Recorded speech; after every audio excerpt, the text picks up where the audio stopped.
Ese se menu Sammy Jamfi man ho kwan. Emma ye di saade we ehye ne mene. Na otwa so do ye na. Emre bi beba Sammy Jamfi will go to jail. NDC for Ekoba. And that what you sorry. Sammy Jamfi is a political exposed person. It comes under your domain. Quite fast Sammy Jamfi is making money and sharing money to the enemies. So Agradaa is Sammy Jamfi enemies. So if enemies can get $2,000, how much friends? How much a family? Jesus Christ. And you says Agradaa to me 2,000. And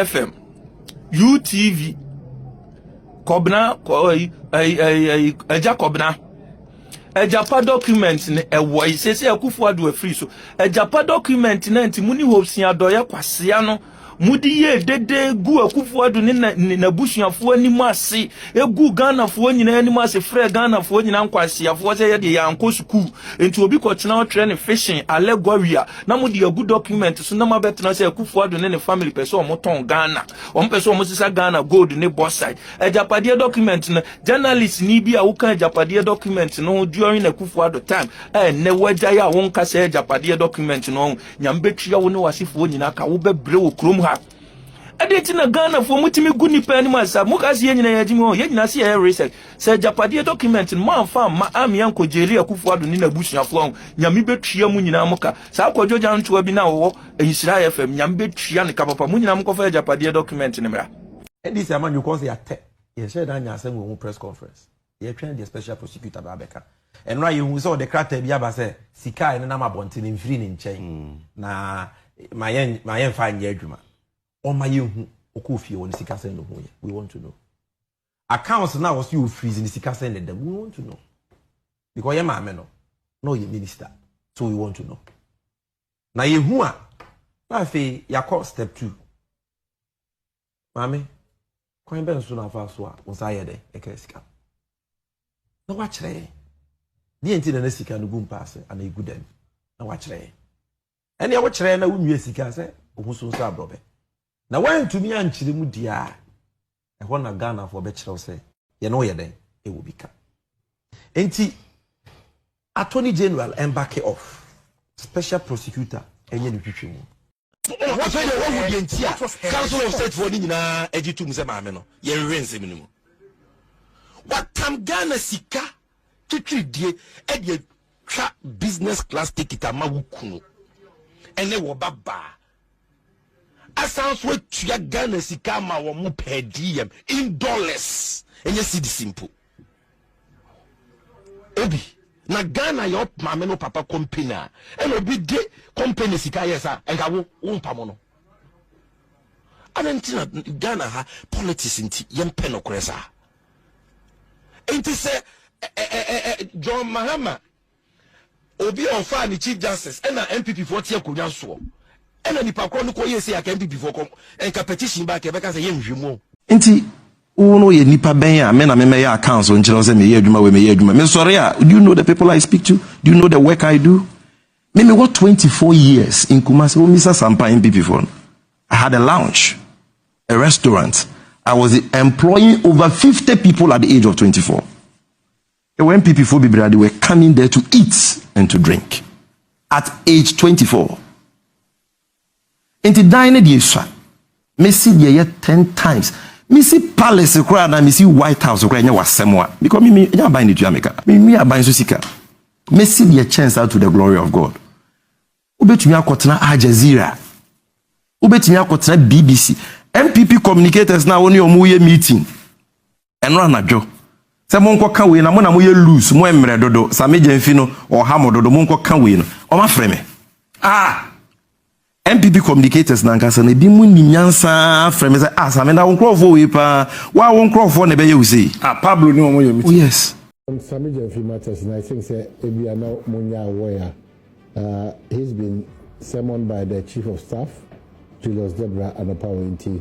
That's the latest about beyond the apology or the abeto Ghana for enim. Is this a menu Sammy Jamfi man ho kwan? Emma ye di saade we ehye ne mene na otwa so do ye na emre bi beba Sammy Jamfi will go to jail.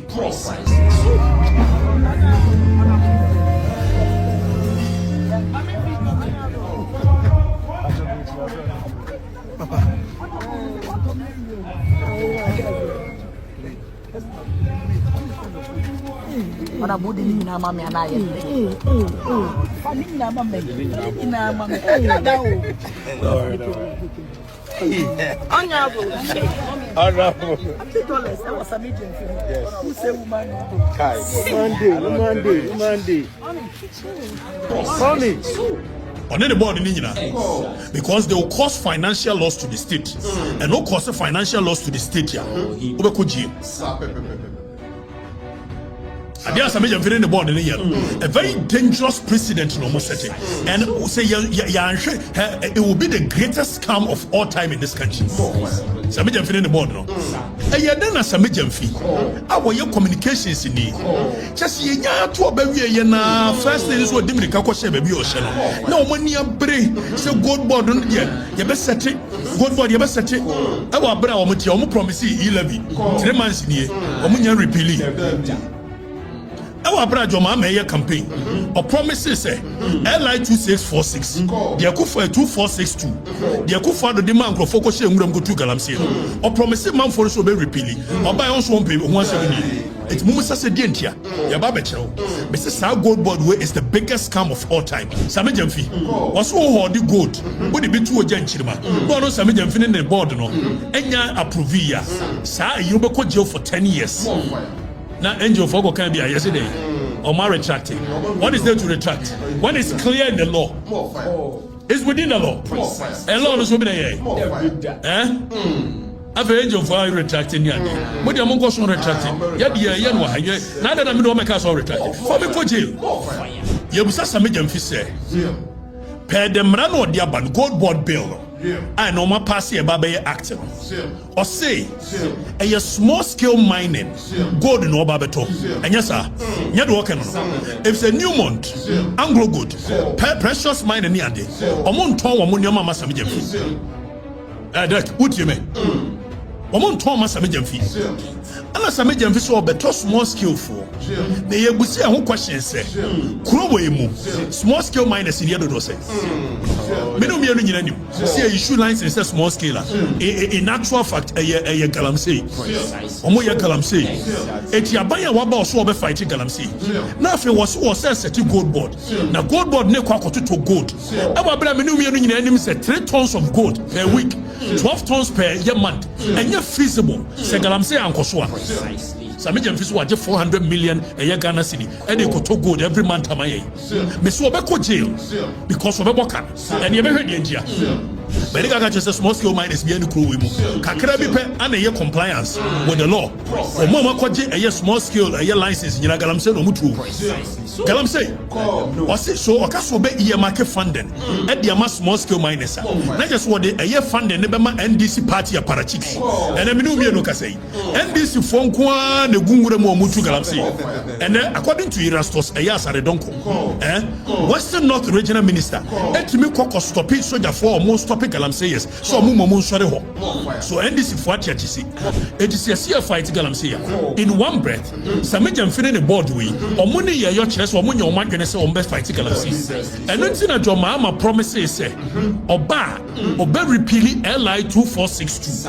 And Makwamau enter into a year the forest. After the here, Oba and a human assembly. I think we shall amend it.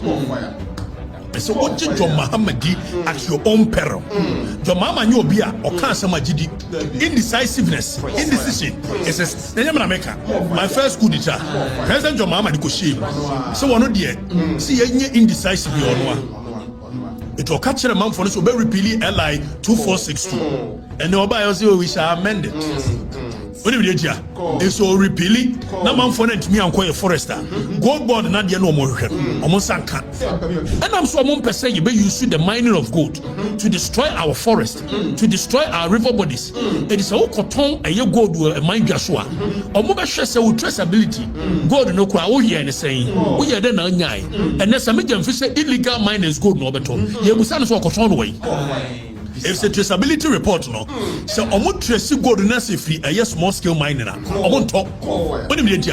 It to back here, time where yes, you acquire oil for good no.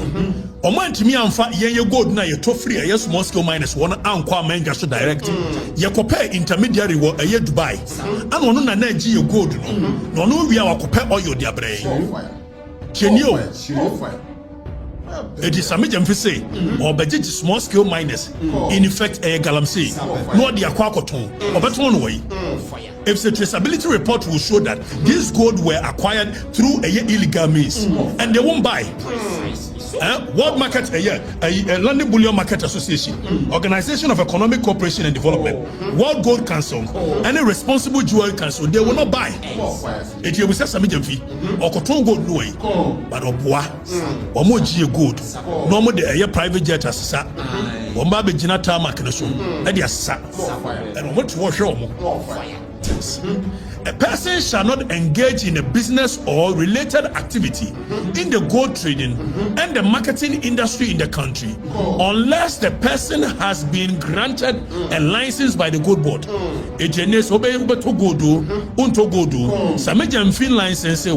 In effect, obe license and this phone before in gold. That is what happens when there is a state-controlled market. And it's in for years, you can't see on the regulatory the prices of one year there. So any as you fight as you play. Some of them said, so no more gold license. You said the politics were my way. And people need bien over man license on go to good. And I'm not what I'm saying. Or say a person shall not engage in a business or related activity in the gold trading and marketing industry in this country unless the person has been granted license in the gold board by the gold board. Now, Yanko 2, or say for the purposes of subsection 1, a business or related activity in the gold trading and the market industry includes 1. Aggregation, buying, selling, assaying, exportation, importation, refining, processing, shipment.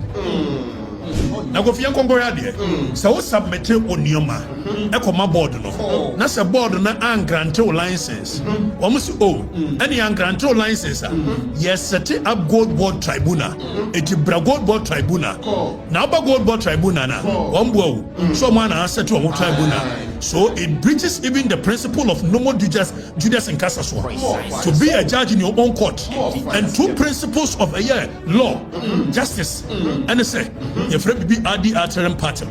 See a medical wonka and Sunday ye buate. Say no na chief justice yes and one time can send more buate. And another principle is normal Judas in Casaswa. It means you cannot be a judge in your own court. And there's a major visa and Marano, a set gold board tribunal. The gold board tribunal. What the qua near do us a mama after we are Sanya da for appeal. Young Congo ready 62 near Rania. After some medium feeling a month for the gold bono, and I'm so more cool mindset. Some medium say, I made them a license application by and a man grant me. Na media court tribunal, not tribunal, nama a year judgment.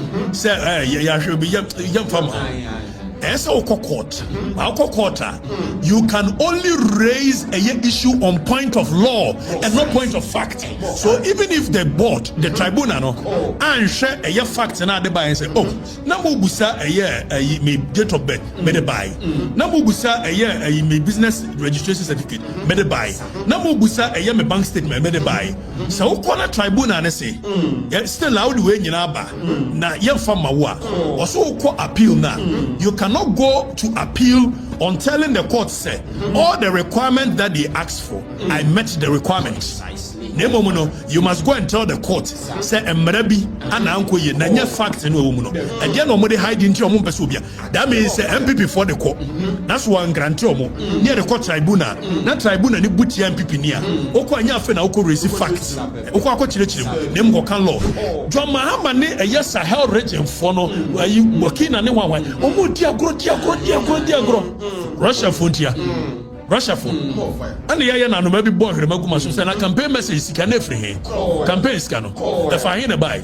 It no buy ye one more a year appointment. Ambassadors one more appointment. And so appointed Bevlola to so on Sahel for daily. It was be say Bevlola to Sahel for daily. But when Russia for daily. Baby to go no. Ye busa. Gold no. What you could see our Emma a country beya. And the near British gold I could take. politics, either you are right, center right, and now center left. Center right of one and a capitalist and one MP before a professor, and a center left and here more say, Womu and Chroma, yes, na ango kwesi where center left it won need your mama near then woman going to come and crew it won no check your mama pa ahani ade na no watch say your mama ntimi so be eye galamse a we useless government nyama na meka ango kwesi na ka massa taking notice of the wave of criticisms against my person the last 24 hours. To clarify, this was simply a kind gesture to a fellow human being in line with my daily and a lifelong custom of lending a helping hand to people in need. I sincerely thought I was doing this act of kindness in private and never imagined that same could find its way into the public space. That is unfortunate and regrettable. I must say that I understand the uproar that this gesture has generated, particularly from comrades who are sincerely hurt by sin. To all such comrades, I am sincerely sorry for this unfortunate act of indiscretion. I respect and appreciate your views. My profound appreciation goes to all those who have reached out to counsel and encourage me. I am most grateful for your solidarity. Let me state, however, that my view of public office as a privilege to serve society, solve problems and help others has not changed. I remain focused on the task entrusted to me by His Excellency, the President, for the development of our country. Stay blessed and have a blissful Sunday. Happy Mother's Day. So you can follow on your and you see, the castle that's we underlining people in need. It's Agradaa, some person in need. That's it. Agradaa, only be luxurious life. Oh, Ghana, opulence. Yeah, can you display opulence? Power Ghana ha. Agradaa. What is that dollars man say? Oh, boy, people in need. Can you tell me, say Agradaa a person in need? Oh, yeah, I was a comrade. Oh, yeah, I was a open my child or try in capital letters. Who Ghana for? But I don't know the oil there today. Here, and this is for Sikana or more to China Kasaka said they are communists, near department, near agencies, you know. And that you man on the Koyo, only but Tunipa. And where you come first, I talk, I saw from to say. Oh no, I no credit. I will young people first of all. I come first on the top. I know. Who's a grad? I will know my side. I no credit. How come say? And now could Ghana sorry them say your mama because second third account. Yeah, $100. And this are no more by ye. I saw for no. O ma hu so mu no mo side no. O ma ti $2 ni sa. Sika so de. And na ma yeton Yesu no. Enti e kwan mo fa so. Atwe asofo. And some traffic say no be ye. Civil society organizations grant some of the my view until you heard the my view. Sir, no, but no pay. Apology no has him. Apology na bese me hwe ho kakra. Sammy Ghana for edi ni. Onye so na edi ni you. O mu yen. So no, ni Ghana for no pomocho. Because ade we ya wa yin. On timi njida ba bi defend. Edika de ye mu a eka upa Ghana for nyina achew. Because enkofo e reach out to Sammy Jamfi no. Enu omu nyina ye NDC for. MPP for ka ho. Essential for be ka ho. The classmate, the coursemate be ka say no Sammy adiwe defini yi. It's what the apology ba. It should be a public apology. We will yes segregation. Who chichemu say NDC for ya adene ehamono. Mona me pa mo chewo na MPP for die obi afa de ti enko she generator ntenti de na me ye for oh e say you say ni nti a opa onye na adwen say obepa chewo ba say we hu NDC for a omo tete omo t-shirt mu because of onu nti no e ha no ona e concern nti e so obepa NDC for chewo but John Mahama code of conduct awaye no o can say enye achede more than 20,000 Ghana cedis. Namum wan ka say wo enchade. Mamu esyemu say eschew opulence. Kwaku memle den. Abaka samafo panyini Felix Kwachu fusu. E kasai e wo fidie ba ko say President Mahama Mposi said for the next 4 years we governor appointee many birthday parties. New birthday and two birthday parties. Now on no for phone $11,000 mean. Oh yeah, but what's stressing anymore?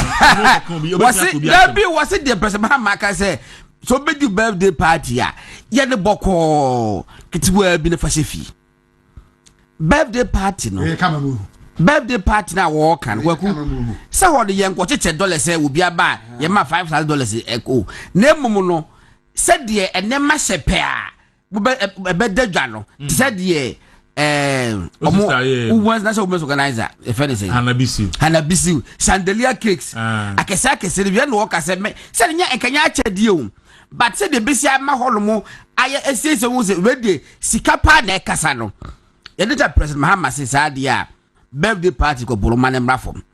It is in the same vein enna emra entiase mo bi nchaade na so se wo de call that abadia na ehun be hia se umpanifu ibidiso ade bin say Agradaa is Agradaa a person in need?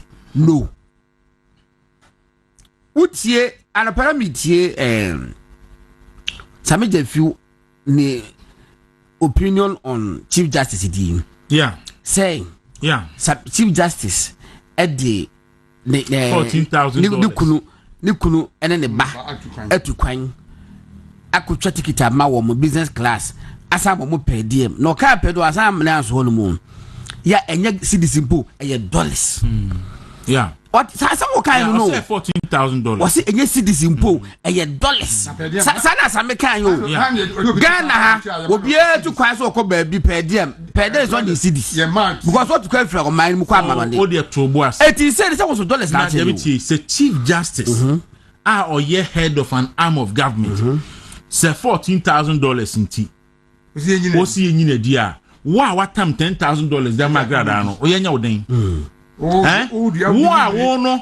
what time $10,000 e dia ma Agradaa no o si enya den enti na me bisa no pay say special prosecutor no o krom ha na why kisi ajaben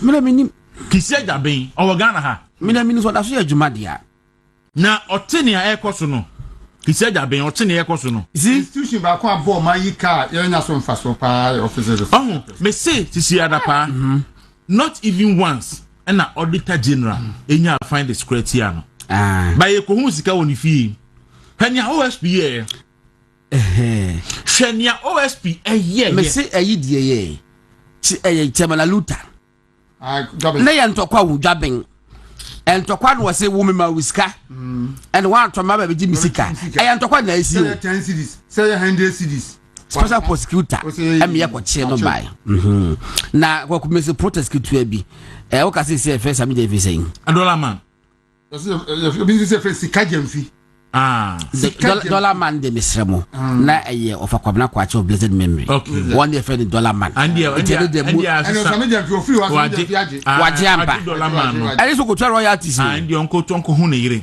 waje so na $1 man the new $1 man in sika jamfi $1 man de na be de sika jamfi so yo so be a fair can do ope hey kwaku yes edipa bompa yi o oh yeah edipa bompa yi ema and maybe see one shall want that yes me who say obi sending message say say eni pay twan trugu Dr. Bawumi aso egu ni hu fi gu na ni mu asi obi amrebeba o mani begu asese ya na me boy hope no Sam George akọ zipline ho akọ ye eyi a na ni ade a wo hurihuri say wa fly zipline drone na ni ade a wo hurihuri na me si o wani ade ene who say after am kan say Bawumi ade a I'm a more yeah. I say I'm a custom go di happy anniversary. And right, we go di 20th anniversary.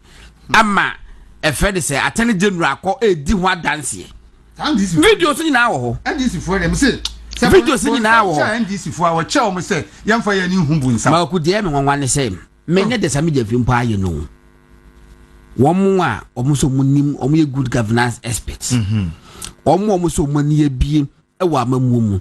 Omo so munim embra ko sitire omo gidi se ye was standards bia e wo se abamu ni pe bia de ye adwuma no kwako omo hu no ye me nwanwa kan Professor H question prempe e your true Facebook what kind min kan city because very egu ni hu fin egu professor age kwesi prempe na nka se egu no ho fi ye de timaka se kwaku enema nipa eye no obi a wo ye parent wo fie bia ma bo bra yi na ma wo ba fa wo ni role model because obi say age kwesi prempe and the professor kwaku asare na professor kwaku aza ene jump money nkofo bebre no kwaku first no people used to hold them in high esteem na nkofo de mo ye so mo role models but ene wo hwe ne ma omo ye omo se mo ka te se wo bi de professor Jampo teacher ni panyini wo University of Ghana na wo tu ogu maaso obi do dia your role model bi es kwese prempe ene de afekpo mo si say de mo nye training ene ne manema emfama governor appointee se de be ya sa edi we obunto Steve Mantiao Steve Mantiao no show Facebook. Oh, kwaku no me hwede nyina. No show Facebook. But first one was say Jezebel. Okay, ya no. Me hu no nyina. First one was say Agradaa etutu Jezebel. Agradaa Steve Mantiao say Agradaa ye Jezebel. Na Jezebel ana kwa dada first Sammy Jemfi. Da bibusa me wo say enti say ke MPP ni. Ana ke ye ya. Asabere ko meka wo Ghana. Oh, social media. Interestingly, one more academics ni bebre enro o ma seda yidin o ma obi ankasa o ma enro Kofi Oduro na sorry dem mu wan ka ho asem.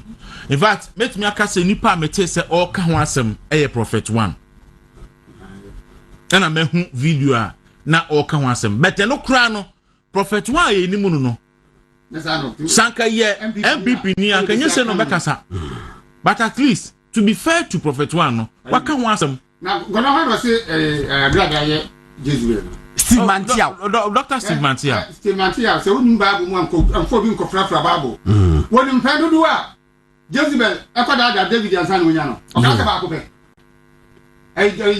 Samson. Okatakyie. Na me po nada. O comprende bre. O now Samson a cousin fufro. Na a fan change. Ah, say last minute. Ready, yeah, Ocean and Tamsi Cadiman. Where you nada? When I was kind of women are man or him the aka, Sika dollar bundle, and ordinary echo. Sika demand on 1.3 billion cities. 1.3 billion. O man saying $10,000. You know, you be a confirm when I confirm me. Speculation. And speculation has come to be cranning some years. $10,000. Don't be cranning, but $100. $100 to be $100. Where are $10,000? Hey, Doctor Nova say baby. 100 city notes are dollar note. About 10,000. Okay, normally yana bond on 10,000. Bond ya $10,000. Aha. It's no isn't a bond on what you be okay. Ana oshumri nyina. Nti we no be sika baby. What the call to scan mu a. She said 3 dabi. You Ghana cedi mu. You.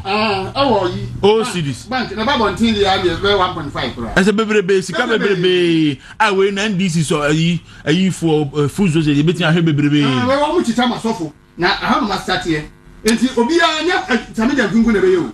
NDC fo ni nyina we na ma no ko hia sofo bi a no ye bi. Saa no mo de twem bo mo sai. Saa no se plan ma fa no. Ai. MPP asofo ni na ye first Canada o. Nti sika pa na ya buy. You see NDC fo ni sika egu ka mu de. We nye new. Because Kaiso Kuje to Ablakwa NDC Atamos Brefo deputy minister na 20,000 Ghana cedis. That was around 2009. Na okodis yeso okodidi kaku and okọ horo ne car Dabi 20,000 Ghana cedis dem wako weekend with the crew working na all ban so ni ogwakodi a e ban akofia da be me da kwesa da wo ba no na ne ka ho aye fin ko crew mo sika be spend kwaku kwa bo wunwane ma fi so sania ebe wunwane ma sa mako sa weekend me kra mo se me come mountain so ha na mako ko ba pro yo ayi akoye ya enti mako ama na ma efita metie misiana na dompreo eh sa me de ko si ani wo ayi agokanti wow misiano kama pa once again mi dwane ye ye ndese odwane kuda ko de metie omunyina wala champion remain na metie omunyina once again na wakwaba ni makwaba na sika da so gu hu egwakwe na we na odi akọ se enka wadwendwe hu nti dabi wono sika ka crash o ho a akwanda se ni pa no nka o se odi lo to 1,000 or Friday I said that if he said become who idiot that be was say a black person missing money happened when he was deputy information. And yeah, the education information. Education, your mama second term in normal. Yes, information. No information to a fair say. Kulugutia, Donna Kulugutia, no decan appointing information minister. I want to know money in the year, Juma. And nobody didn't say, I mean, you know, the free one of the Mahama, I got a call. Debbie, this lady. Zitokakwe. On the decan call. I Nebena, a Kulugutia alcohol. Actually, no, a Kulugutia. I saw no unit the man. Yes. Zitokakwe, that a hampers scandal we buy. Zitokakwe. Aye. What is that dogby? Hampers, it should be near the adeno. Yeah. It's not sika. And NDC for sika buke mudie. Go no. Me NDC penny bia me money din. Kofodia. Or Jessica or Nike, my boys me are that from sea. And what ding? As a bomb sika too. What? Me bugo to you. Mr. Pa Oluma tell mommy. Pa NDC for na youth of organizers. Emma Obia. Ya me ye ni bi Obia. For me bonnet chemi. Anya no. Now I tell me $800. What was it? $800 no. E Ghana sika. $800 e sika me. Enye sika bia. Mama nya sa. We NDC ni ama we how. Oh, Bible said ma wani enso de obi anya. Always tap into somebody's blessings. Oh yes. Adia wa mo dia ese me dia fi hunu amahoro no you can dey social media nya sem ketwa Agradaa ho Agradaa haji sika obi ache bio Sammy dia fi kwache bia problem we say me dia fi $1 no kan no wam krati dollar ni kro ma ye di dollar de hey ayasamo na Agradaa wo so ansusu ko sha wo kwa sha petrol eno so kamera de tire san ye den akwa kai sika wam etem tu sa Agradaa defa was me pefa me pedi nyina na wahwimi kra ma Sammy de fika say hey sen na de na ora fini pa wo sere usika gina ho di sika na look, these are some of the things that people will have issues with though. These things, I'm not surprised chief of staff at all Safran. Me no be man no krebi wa man kan no e ma so na edoso montete so e ma so na edoso montete so muti dia metre no bon kan no kore me nua no fa me nua keto no chese montete so kakra. I mean, he's not the only person who gives money when they go out or people one kasa na motata wo mo. To be honest with you, Ghana mo yan kan no kore.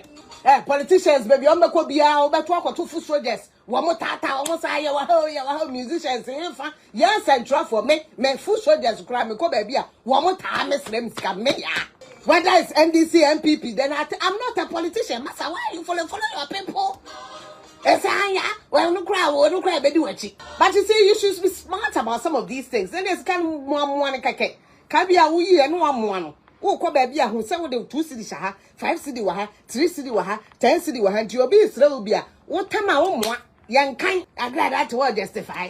I mean, counting the money means that he on person be this kind of basa like somebody who protects money. Say, Edru shouldn't ya would you into the kind of oh yes, and I'm wondering whether he didn't even see the cameras around him. Because if a president introduces a code of conduct that is supposed to check some of these things, and you are openly dashing dollars and who are quite man they namiadom I started bafom. Now yeah, Juma gold bond I see you. No crown say Ghana got a chroma and then a politician grant $1. Businessmen also have dollars with them. They say they never do grant here. Yeah, no more dollar. Oh, but maybe I keep them because I travel a lot. So when I travel, I use them. I don't keep them to dash people. Me $1 say the but people dash them dollars. People dash politicians dollars. They give them hard cash, hard currency. And they also want to show off. So instead of giving you CDs, they are showing off by giving you dollars. What sense does it make? Really? $1,000 equivalent 13 or 14,000 Ghana cedis. Just pick 14,000 Ghana and give it to the person. Pick 14,000 Ghana cedis. In fact, go carry, because if you are telling us that we shouldn't be holding dollars, if you are a politician, and one of the reasons why a dollar is not a problem is because you are not a trader, you're a businessman, you're a fango. What the answer? Oh yeah, Juma, Abaya Juma, you the Ghana cedi in the What business do you have with dollars? What business? To be frank with you, what business do you have with dollars? I'm not saying that carrying them. Look, look. What business is a politician or even a normal regular guy? What business you don't trade in dollars? So what business do you have dashing dollars? That's where the problem is. And to say baby son no kwa na won ho anka mo sika no we ya no mo na de apodwa no all the kwani be so for penny sa penny mu oba che say wow to me dollar check do $10,000 10,000 into agrada nyina u ko pe fu sika agrada nyina na mo sika kire cars ne hotels ne dan a wo ne ade o sra petrol sika o de me pe na me kra ne nko event nkotata minister sa asem kodi petrol senate me nka say wo de ba me amenye me interest me nka say wo de ba me amenye wo frame ya be me ti be say ya be si koja me amekwa akwaja wo na me kra ya na ya me fare ya say me koja wo na wo yiska ma me wa nipa atwa ho ahia all dem chen me ba na wo yiska ma me na nipa atwa ho ahia ya me fare because as a wo ya sha in fact that's as a wo ya sha wo sha. When it happens like that, people, everybody's, and I don't see why sometimes politicians also do those things. It doesn't make sense to me. Because the woman has a driver, the woman has personal assistant, carries cameras with her everywhere she goes. So, to me, their small security, or PA said, Jake, come on, see me see an open thing. What do you need about can't want fuel and your problem, cocaine, mamma, the abel. That's it, I mean, it's everywhere. They do it. Well, MPP, and this, you, when you're dear, you, one more yet. Maybe two. What the make her budget? Oh dear. And yeah, the young Abasa, who papa, want to die. Now, Agrada, Agrada, Slefu, and Agrada, could fear. Cast some or no class petrol. Now, Grafos, and a petrol $800. What can send money would be a Nassam get one?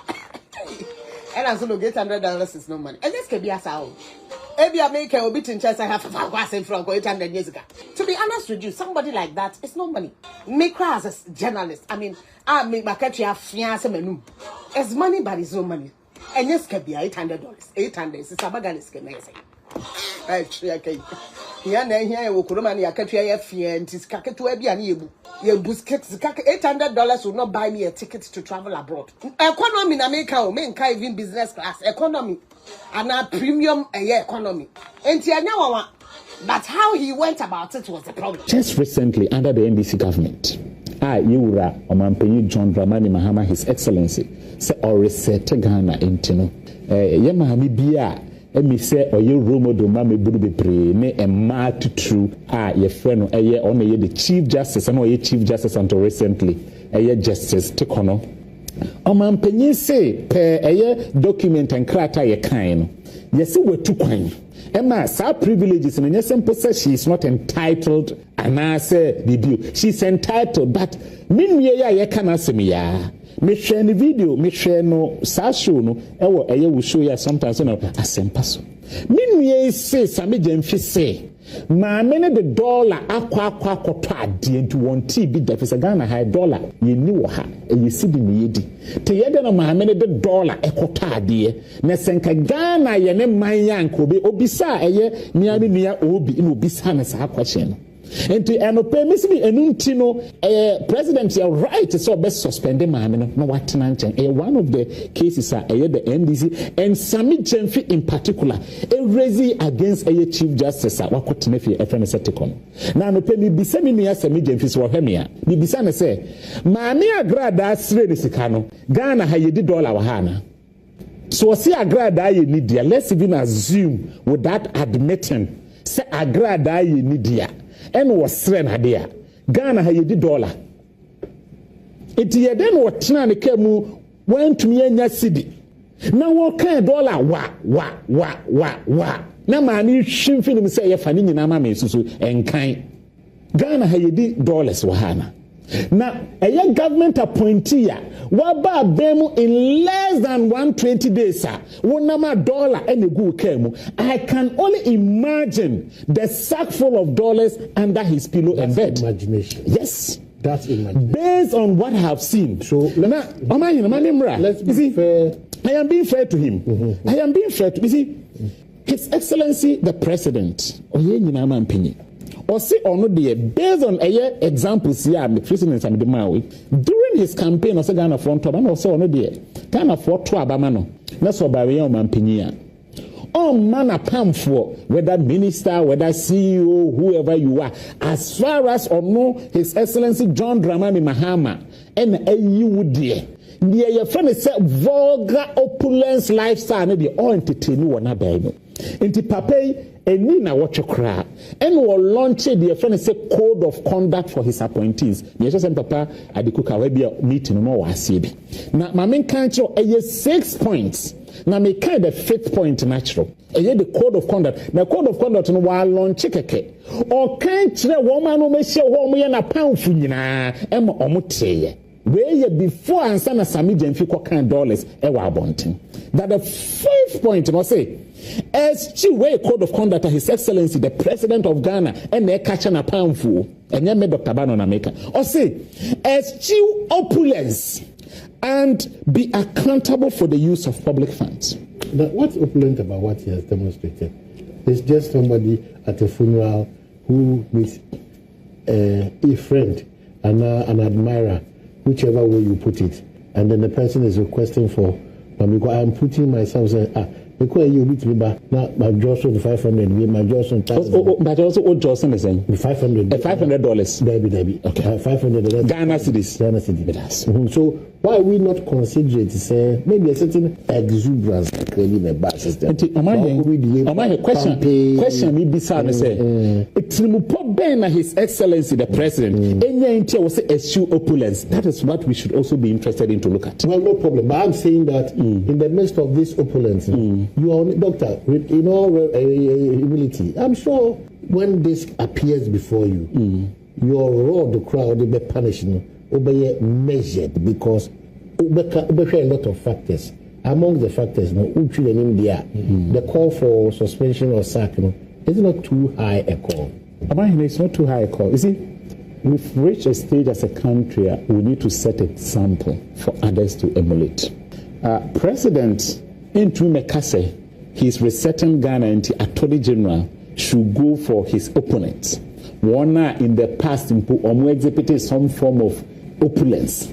Attorney General should go for them. Now, on one Kasanifi, Nema exhibit opulence. Now, they say, we am quarantine, but Mammy, a better definition of your understanding of that opulence level because we $1,000 or $2,000 or whatever. Emma, the said lady in a money, a figure. Na Brabono asasa prekupena na sa ine yeti hey Sammy Jenfi minimum. In fact, Share our Metro TV. Can you tell me for once during the period Sammy Jenfi stayed in opposition, being the leader of the opposition's communication team, you ever saw Sammy Jenfi say or check will be dollar? That one you cannot also vouch for that. Maybe you are not privy to. Because if the statement called Koso catch you say, Sir is soon by a year, your ma, or the chair, and dear or the channel. We know about Cocodia, but ain't seen the coin, so because I saw Doyen. Question and me beside say, who is orchard dollar? I must mean who you know chess on yet. It's no orchard dollars. It's who ya, and no chess and not orchard dollar. No $100. Maybe me who is $100. Now see the Emma as someone I yet 10 crowns says me a cedis and a man called a chamamina enka and hame. Now dollar now what they chamamino a young man a wow now a young man or me the minimum fee messiana that but I can't determine his age from looking at his face. I also a young man. Young man will be says go to me rather care man sika what tree a dollar bundle no. Me point I me making it say sika no onya fee here.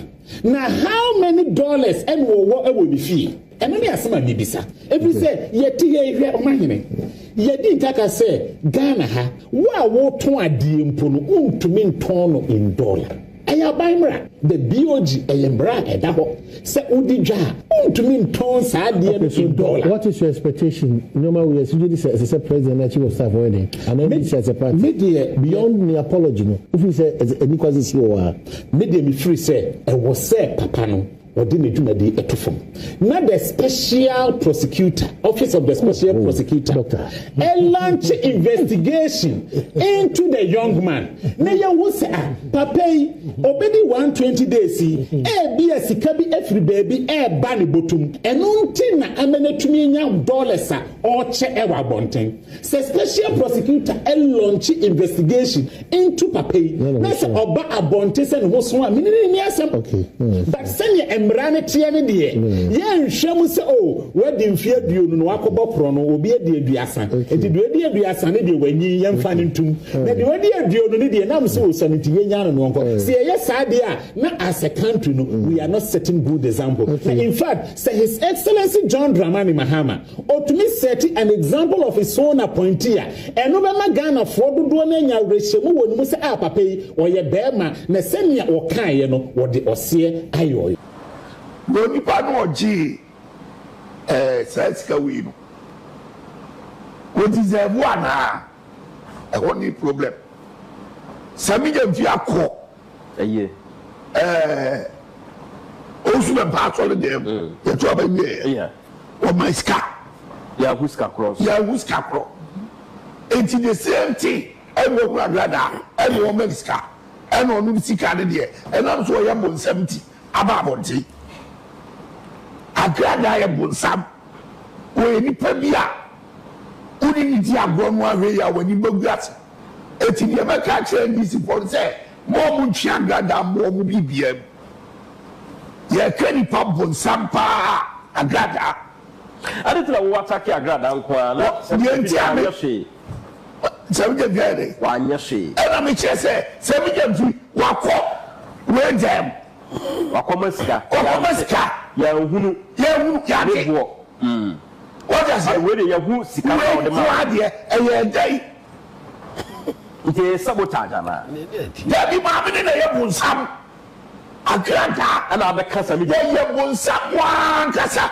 enti wɔyɛ obi a wɔyɛ mefa sɛ busuani a sɛ wokɔ ayi a wohyia bonsam ɔgya sɛ ɛne wakɔ hyia no you cannot say wɔyɛ bonsam saa na menka sɛ na ayɛwo dɛ bɛda kadeɛ mopɛ sɛ mka dɛ yɛwo dɛ yɛsɛ mbɛtena mebaa sɛ mpɛdi akorara yɛbɔ business Agradaa nyɛ nipa ɔwieyɛ no wasɛ bie na no waka sɛ sika wei ɛnyɛ sika biara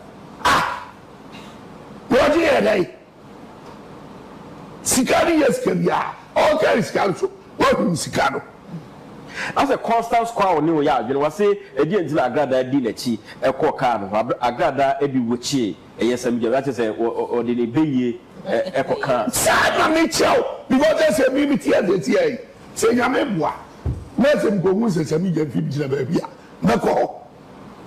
mɛkɔ na sɛ mehunahuna no a mɛgye sika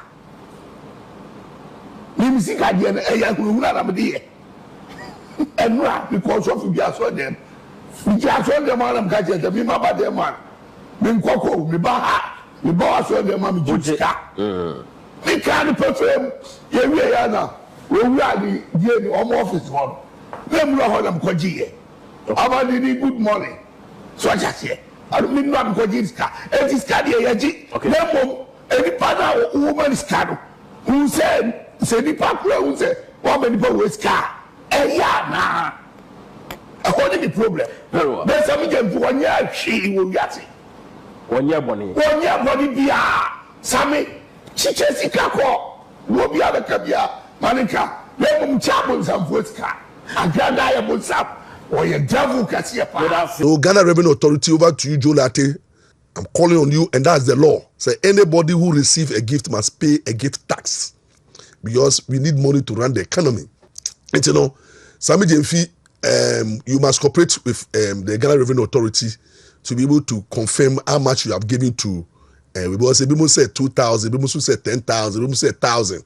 The figure is not certain, and Agradaa should be careful because the video evidence is there. There are people who can confirm. Nagaza can say 1,000, but if say 2,000 because Ochim 1,000 and some Ochim they want to say. Ochim video more first one Ochim Agradaa say 1,000, but or the side left a back with the same and then a bundle no and bundle of every 100 Ghana 10,000 Ghana. So we want to find out so that Ghana Revenue Authority will take tax, and that's the beginning of the proof. Once Ghana Authority takes the tax from Agradaa, then we find out how Sammy JP was able to raise that 2,000, 10,000 with dollars, you know, and is able to give as a gift. That is a serious country. And that is how we reset Ghana. We are resetting Ghana. We are resetting Ghana by probing every actions of the appointees of the government. We are resetting Ghana by demanding for transparency. We are resetting Ghana by demanding for accountability. Sammy JP must account for every person be a one account. Bank account. He must count for every person be a one the fee. He must count for every person be a one the kemu. He must count for every person be their money. He must count for every person be their money business partner. He must count from, and it moves to Ibrahim Mahama because Ibrahim Mahama and Sammy JP they flow together. And you know how much money is Ibrahim Mahama giving to Sammy JP in terms of money laundering. All these things must be proved in a serious country. And I'm praying for Demevlo, who is the champion of accountability, champion of auditing, champion of Ora president, Sammy JP to be highly corrupt. And in fact, Sammy JP had disrespected our city to the sense say now he's swimming in dollars. And the way I share the way I counting dollars now, there's some more dollars in the crowd. I got that just kind of confidence on now because and cannot. Our thousands of dollars on it. It will be due $2,000. It's like a chicken, not a baby. No. Meanwhile, no, a lot of people are struggling. Sammy JP is worse than Sisi Ladapa because Sammy JP, a boy only 35 years here. Sammy JP near Juma Yawu on Koko Didao on Koko too. He's swimming in money in dollars. Until Omuhe now Ibrahim Mamba. I equipped this boy to the sense that now you can share dollars. Now where's Ibrahim Mama? Ibrahim Mama should come out and explain the behavior of the boy. And or things say, why should Sammy JP still be at gold board? This is national disgrace, is embarrassment to the nation.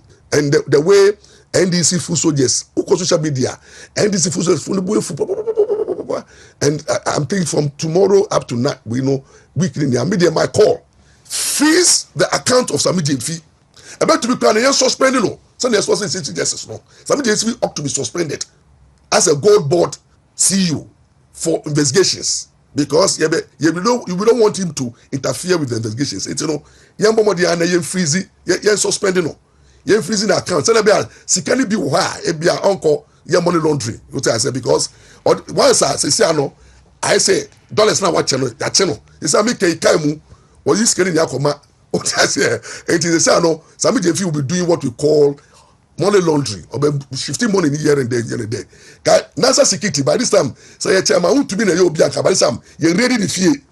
Go and raid Sammy JP's house because there are millions of dollars there. Go and raid, check his account. That's what a serious country does. And failure to do so, Shrag boss, you have always every day missed call. Failure to do so. Financial intelligence units, you'll be failure to do so. Kisi Ejabin,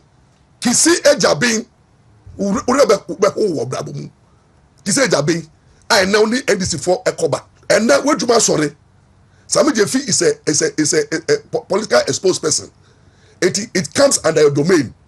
Quite fast, Sammy JP is making money and sharing money to the enemies. So Agradaa is Sammy JP enemies. So if enemies can get $2,000, how much friends? How much a family? Jesus Christ. Until says, I got that to me 2,000. And for example, obey 10,000. Sammy JP must resign. Sammy JP must have the act. Sammy JP must resign for probe. The way I see Chief Justice resignation is suspension is Sammy JP either resign or you should be suspended. And it's a challenge to Mama. Mama only country, I will London. The embarrassment is all over social media. Mama, you are in London, but before you step foot, order Sammy JP Monday to be suspended for further investigations. Agradaa ne kopa chew. Agradaa ne kopa Sammy chew. We ye no and was say chemisika na tie Agradaa ye bayifo a ensese ye soso ne so ewo kurom ha ade we ya eto Sammy no saa ade we ebetumi ato President Mahama ebetumi ato Chief of Staff ebetumi ato nipa bia. I am telling you na kebetumi ato bia. Agradaa se Chief of Staff kra no hu a ankobekọ ne cha akọ pa ne chewo owi obedemand sika ewo ho etomre bia eya moma ye nyanya atwom se ebia se bempredi ase before such Sammy eba betre gold board no no yo hia ni eya NDC fo bu mema ya nwen ho na ye hunu se before se Sammy Jamfi eba betre gold board no so no na wanye hia ni o ni wanye hia ni e wo se mu hunu sa before se Sammy eba betre ho no no wasi dan e wo Airport Hills no wasi fie wati ase na Sammy asi fie e wo Airport Hills e ho na no wote Airport Hills ehia fo na tra Airport Hills ehia fo na tra e ho na Sammy te mon check other media houses yimunim na monko bi so mo say before Sammy eba betre gold board so no na Sammy che dollars no obi sia Sammy to me man dollars enti munya se suban no say asa jama Sammy kokum nipa jama Sammy ye boni bi nya bi da wasase so no please let's stop it look okay ade na ekoso no se NDC fo mpanimfo ni mu a eye mumu bi ho abufuo e na omede che Sammy no enya bibia wo eye mumu bi ho abufuo because enkrofo ni bi ye party fo ya wo mo wo fam yo mo bu afu yo mo kasa ene na sefo ni nyina no enya bibia wo eye because of say bi mu hu ne say wo mo ne mo na bre yo mo ne mo na sofaye ena eduru so no asemo yi wo mama ena sankrofo ne tete wo eno ho yawo ena omede che Sammy no etu obi kokogina ba bia ena Sammy che dollars ena Sammy che dollars se bi mprediasa kroma ye che dollars. Yes, kanwa Sammy che ye no en wa yem fom so na se dollars na wode che ye no na eye sen se sika we trase convert ene cedi to dollar rate na bisa se sika no ne dodo ese $800 na fama ene ya me no ka se cedi to dollar rate is 12 cedis compare se sika ne sen sika ne sen sika no eye sen sabe mpedi asama fo se wo mo wo okay se etomre bi amete se obi siane se Sammy wo chesika no ewo public when catch us say public Sammy ni Agradaa na gina ho na Agradaa na ka se mami petro na Sammy me $10 mami petro no a wo catch so mani petro no Sammy ekoma ni petro Sammy ko share ni kem let's take it as we cry say time na Sammy ni Agradaa gina ho na scarce ni botum na ko betum yi sika no ho akan dia ma no but ko share ni kem mu so ko yi sika dia ma no Agradaa bayifo a won penny pankoso Agradaa bayifo mami Agradaa bayifo ba Agradaa bayifo a wo pe be ma bia ne ho ofe wo pe so de ne to for Agradaa bayifo en wo de camera e de ko ho eti anka Sammy hu no en wo ka chen say ja camera ni twa anka mo anka sakra be se gina so akwa ka say Agradaa hu no ana say ko mo de camera ka ho no eye sika na ekura no nti no en wo ka say mo mu ntwa please let's stop it let's stop being hypocrites na ya doso okurum ha wate semuni mu a ye wo emrantie ne maba wa bia eye Sammy na mo survival. If you don't know, let me tell you, Sammy Jamfi from time wa NDC ewo opposition ya ye beto aba me no me yenu nyina no we contributed ye nyina no ye contribute ye bisa say Sammy toto motorbikes. The number of motorbikes ya wototo ya wocheye wonim sika kura wode toye munim sika kura Sammy wode toto motorbikes no say na ye dollars say ye cedis say ye pounds say ye den na munim ana moma ye nya say suban no ne say nya atwum suban no ene enru so wochena ebeduru so said ye tie bia no eye kakran ewiase de nyame ahira no no wahira no amade ye metete ne se amanfo bi se han na ye neli Sammy na ye nyini firi ho na ye nyini firi ho sebe mprebia so mo yesa ne nyina no eye NDC fo because ye wo NDC fo bia wo madwen ne se Sammy ni ho a they will benefit etin sad ye nyi Sammy fa firi ho and the cedi to dollar rate Sammy ba ye be take you over gold board you almost started ye no and the cedi to dollar rate and stabilize amen ne we $1 when you 12 cedis what Mama yenya sadie no mama yenya sa suba no when not krom ha wonim sa Agradaa bayifo it was a complete setup what Agradaa na Sammy na koma mu ye Sammy ye very good entumi nkonkobasa na sebe mprediasa na Sammy Jemfi time na omo opposition. Do you know the number of people na Sammy Chobuska? How to use the laser home kit. First, apply the gel directly to the tooth surface as demonstrated on the video. Second, connect the light to your phone using the USB provided. Leave the light shining on your teeth for 16 minutes. Fourth, rinse your mouth and the mouthpiece with water, cold water. And lastly, smile. Using the toothpaste separately.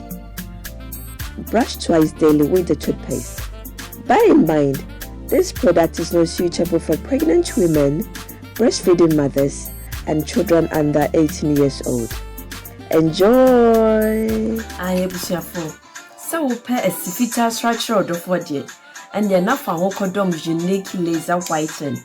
Any tea stains, coffee stains, smoking stains to unique laser whitening product. Ebe yini nyina free summer kama. The Oheneba is so befraying.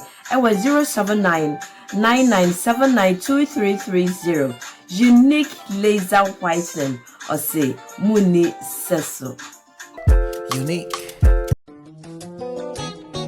Penifose bibio wi asenti ne da ne atopno na ne pabone fonti e wo se wo bambo hu hia na ne papa mu de Pro Technologies ana me kan fama wo ane Pro Technologies. We are specialized in both sales and installation of CCTV cameras. Yeton esa install CCTV cameras in the South Ghana and NASA brochure na ufi Ghana. Now person CCTV camera installation. We need Pro Technologies and Nensa also. We use CCTV camera installation, electric fence, automated gate, access control, video doorbell, and intercom, and satellite TV, home theater. So upe biato, and wato, and a person be install them out. Pro Technologies and our software. Na shenenso. Say fidie nyina from America brochime and this and papa na opedia man nwene ho na ne bo anso da form me che no the web brochime mu ha ene branch e wo Ghana ye ni mo bra wo bre into sika fire nsem se fanya japade ma wo Ghana wo da na ne tenese yes general construction so web brochire na peso si fi o Ghana e dan plan bi o peso si se wa sha se dada ana afi na peso si plan bia ye besiama eno echi so here solar power ana bamba ho nsensem bi ade woni ye ni nsawoso ne esanso ye smart home abefo fidie bi apese hye e wo fie ana watwuma mo de ma wo woni ye ni nsawoso we are just a call away ne esanso wadan de ma han ana ofre brochire bedu Ghana na wo pay full house room ana apartment ahan for short term ana long term ye be ma obiane border form na bamba ho nsem de manwene ho enna ye interior decoration so wasi fie na wie ana yesu fie na ma no yes decoration ye besiesie odi ana office o e di ama no edi so ton fidie bi na wo hokun afa so install ana ne settings ye beye e di ama e wo Ghana wo behu yen wo mre ofra denta e di wadi ache dodowa wo behu ye e wo ahie ye ne Emalin pharmacy and what the same building. For information or WhatsApp 401-7570-300 and a plus 401-6992-254. Pro Technologies. We have the solutions for your security and home entertainment needs at affordable prices. Confirm me bra subscribe to channel we but omu ni eye notifications me ba live or anase me post video tuma omu hunu me video nhwe etian wan se obekọ eye YouTube no so wabọ me din Ekonaba TV no ebe yi aba eyi ba no wabọ me video ba akoso obo me video ba akoso a se won subscribe ya no wamia subscribe button no so se won subscribe so no wamia adoma no so to all notification we ye ne sa na se me the video tumu a obo se won sa be kana won so wanya bi ahwe se de be ya me ba obehu mi nti no mia adoma no so na Facebook kai so be like me page no se de be ya me video bi a me post bi ansa betimi aka be betimi akọ settings e wo phone no so na wa mia status no akọ notification na afi wakọ mia eye YouTube no wo dia to notification button to wa mia to ho se de be ya me ba live wa benya me nti na me kire saa no ma we nyina me serew se wonya ne saa ye ne saa se won subscribe to my channel so a subscribe to channel se de be me video tuma unsa betimi aka bi me da se